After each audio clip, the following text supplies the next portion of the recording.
Y step gyntaf y gymnastig ydy cnesu fyny, os da ni am wneud ymarferion. Da ni am dechrau fe jyst codi pengliniau fyny.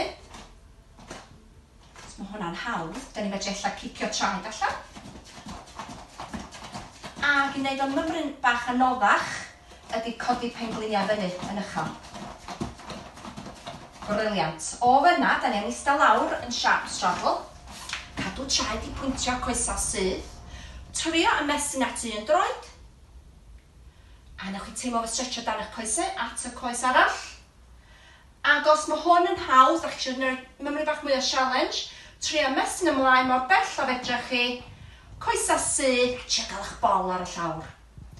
Os mae Arianna'n eistedd sharp tuck nesaf, diolch Arianna, mae am gafel ei thraed a trio cerdded traed allan i cael coesau sydd. A'r enw siap yma ydy pike.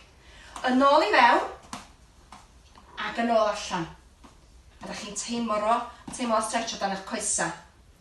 A wedyn jyst i cnesu fyny i'r cefn, mae Arianna mynd ar ei bol. Trai ffordd mae Arianna, yna ni.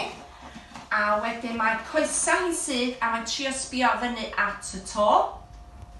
A wedyn mae am trio gael ei gen hi ar y llawr.